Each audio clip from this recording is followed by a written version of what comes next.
While walking to my gate at LAX, I noticed a woman whose dog was in the middle of the waiting area doing its business. The woman was loudly FaceTiming with her back to the dog, so I assumed she didn't notice. That was likely the thought shared by the gentleman who tried to get her attention. "Excuse me, miss," he said, in a polite tone. The woman glared at him. "Your dog," he sheepishly continued, pointing to the mid-poop pup. The woman rolled her eyes and went back to FaceTime as the man slinked away, seemingly embarrassed. "Some people," she bellowed to her FaceTime companion with no hint of irony, "are just so rude." When her dog finished, the woman started walking away, leaving everything right on the airport floor. Another woman tried to stop her. "You're not going to clean that up?" she asked, as shocked as the rest of us were. "They have people for that," the offender replied, disappearing into the crowd, as much as someone yelling into their phone can disappear into a crowd. I stood near the pile and warned people to walk around it while someone else got a maintenance worker's attention. No one said anything. We were so shocked that anyone could be that horrible. When I got to my gate, the woman was there, too. Great, we were both going to Tokyo. When I travel abroad, I get embarrassed by other Americans doing things 100 times less embarrassing than leaving animal poop on the floor of an airport. To make it worse, her dog was now barking at everyone who walked by. I have nothing against people flying with their dogs. I do it often. But it is a privilege I take seriously. My dog is well trained and behaves better than most people. He certainly behaves better than that jerk. Speaking of jerks, there is a pet relief area inside LAX past security, just 2 gates away from where the party pooper let her dog go to town. It didn't matter. She was the type of person to litter 3 feet from an empty garbage can. While her dog barked at the world, the woman had moved from FaceTiming with no headphones to listening to music with no headphones. I don't like to throw around the word sociopath, but I don't know how else I could explain just how selfish and terrible of a person she was. I bet her car was somewhere in long-term parking, parked across 3 spots with paint on the bumper from the child's bike she hit without leaving a note. Everyone else tried to ignore her, sitting as far away from her as they could. I am not everyone else. I sat down right next to the horrible woman. "Are you going to London on business?" I said. "I'm going to Tokyo," she responded gruffly, annoyed that I interrupted her DJing. "Oh," I said.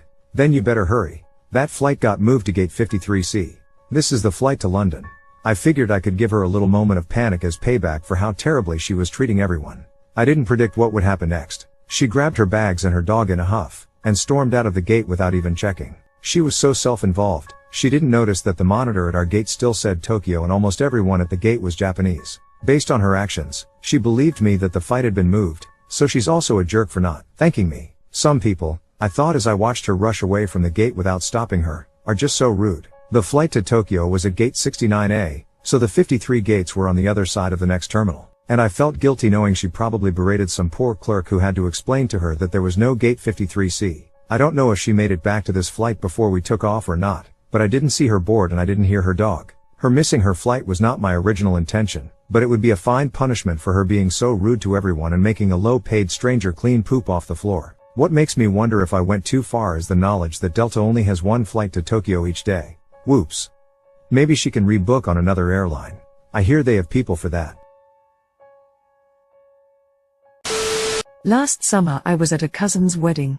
His bride and her family had been close with ours since before I was born, and the couple had known each other since they were toddlers, so it was a particularly exciting event for both sides of the family. However, after the ceremony was over and the party had only just started, one of the bridesmaids decided to announce her own engagement. The attention was immediately taken away from the newlyweds and brought to the bridesmaid, who I'll call Sarah, and her equally smug fiancé. My cousin's wife, I'll call her Emma, didn't make a scene or utter a single negative word about Sarah. She looked like she was on the verge of tears, but she kept grinning and acted very happy for the other couple.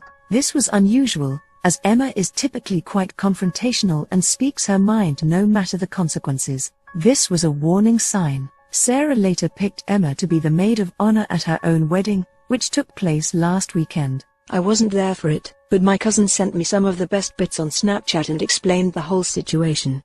This is where the fun begins. Emma's 2 much younger sisters were the flower girls at Sarah's wedding. At the very last moment, Emma switched out the white petals in their baskets to blue ones she had secretly brought with her. She told her sisters not to say anything about it or let the bride see them until it was time to scatter them down the aisle. Sarah looked very confused upon seeing the blue petals, which didn't coordinate whatsoever with her theme, but of course she didn't say anything about it in the moment. Most of Sarah's other bridesmaids were also Emma's friends, had attended Emma's wedding, and were in on Emma's scheme. At the reception, Emma's sisters and the other bridesmaids were tight-lipped when Sarah began demanding to know why there were blue petals. The wedding planner ended up getting a lot of flack for not checking the flower girls' baskets before they walked down the aisle. Finally, it was time for the speeches. The speeches took place in front of a massive screen, displaying a loop of photos with Sarah and her husband, which had been compiled by Emma. Emma took the remote that controlled the presentation screen, and at first she showed some pre-approved humorous photos of Sarah with Emma and other friends to facilitate a couple of light-hearted jokes.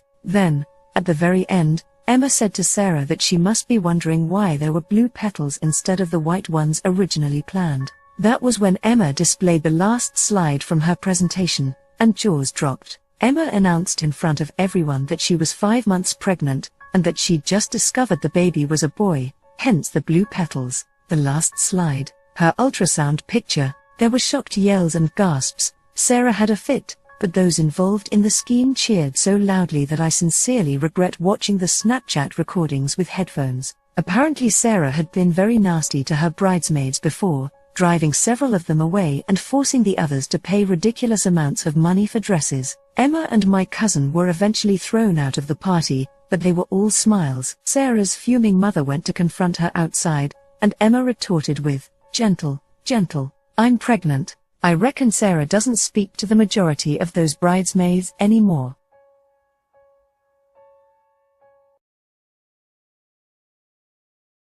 We dated for 4 years and had what I thought was a great relationship. We were both well-established professionals who both owned homes in the same neighborhood and both had daughters in the home. Her daughter was 11, and mine was 16 when we met. We had actually planned to get married, build a house, and raise the two together. We planned the house build because she had recently been diagnosed with a neurological illness that would eventually put her in a wheelchair, and needed something disability-friendly. During the planning stages, I began doing landscape and construction projects on her home to increase the resale value. All in, I invested roughly $30,000 into the home, running everything through my side construction business for tax, permitting, and resale purposes. We had a contract that payment would be made upon the sale of the home. I produced invoices for each and every project, but never pushed for payment because of the prior agreement. Fast forward 6 months, we're looking at property to develop and finalizing drawings on the home when I began feeling ill. I couldn't eat, constantly vomiting and passing blood. I began noticing that my abdomen looked swollen, which was odd because we were both very clean eaters and were in the gym every day. So I went to the doctor and began having tests done. During this time, she began having small cognitive issues, and the stress of her current position was exacerbating her condition. So she took a $20,000 per annum cut in pay along with a lesser position inside the company. After a month or so of different tests, and a biopsy, it came back that I had a golf ball-sized tumor in my stomach, and would need to begin chemotherapy. So I began chemo and radiation treatments, which made me, expectedly so, extremely ill. She was spending time helping around my place on the weekends and staying over more, to the point that both her and her daughter were at my home more than theirs. At this point, I suggested that we go ahead and put one of our houses on the market, and move in together until the new house was built. I have great supplemental insurance as well as a long-term health plan, so using that coupled with the sale of one of our houses would push us through comfortably, and help ease the financial stress on her. This backfired on me horribly. Shortly after this discussion, she became extremely distant. Her daughter wasn't coming down and hanging out with mine anymore, and she had excuses for not getting together. She quit driving me to treatments and stopped staying over. She then dropped the truth, a sentence that will forever be burned into my psyche. "I love you, but I can't see myself taking care of someone this sick in the long term, and I don't think we should see each other any longer." A text. It broke me. I won't lie. This was the first woman I had ever opened up to and planned a life with since my wife passed when my children were 1 and 3. However, I tried to be mature about it. I forced myself to understand her position and to accept what I could not change. I calmly, the next day, gathered all of her things, packed them neatly, loaded them in my truck, and took them to her house to leave on the back porch while she was at work, in order to avoid any awkward exchanges. Walking around the back and under the porch cover, I sat down on a box, and saw her in her back living room. I wish I could unsee what came next. She was there getting it on with a man that she had introduced to me as a lifelong friend. I had once had dinner and drinks with this man and his girlfriend. We had gone on vacation with them as well. I never spoke of the incident with her, and simply sent her a text later, explaining that I would leave her things on my side porch to pick up at her convenience. I discovered 8 or 9 months later from his now ex-girlfriend that they had broken up due to him confessing that he had been sleeping with my partner, dating back to about the time we were finishing drawings on the new home. Now I'm angry. Revenge time. At this point, I had finished chemo and radiation for the time being and was feeling healthier. I was going through some much neglected paperwork when I ran across the file that contained $32,680 in unpaid, long overdue invoices, which were promptly sent to my attorney to begin lien proceedings on the home. It turns out that I couldn't have done this a moment too soon because she was set to put her house on the market. Coupled with interest over the course of, what was then, 19 months overdue, the invoices were hefty. That, along with the agreement of settling them when the house was sold and attorney fees, left her with roughly $10,000 after the sale of the home and settling her current mortgage. She promptly had to back out of the purchase of another home and moved in with her oldest daughter and 2 grandchildren. She also had to leave her job and begin receiving disability. I ran into her a little over a year ago, and she looked as if she had aged 20 years, and was in the wheelchair we had talked about. We chatted cordially but briefly and I excused myself and went on with my day. A few days later, her younger daughter called me and spoke of my running into her mom, and could we hang out sometime? I gave a vague answer, thanked her for calling and again, went on with my day. The ex then called me a week or so later, and began apologizing for leaving me as she did. Again, cordial but short, I thanked her for calling and hung up. She began texting, and this went on for several weeks until once she asked if I could ever see us rekindling what we had, to which I replied, I can't see myself taking care of someone so sick in the long term. Remember the box on your back porch? Did you think that, lifelong friend, brought that over to you from my house? Good luck to you. Goodbye.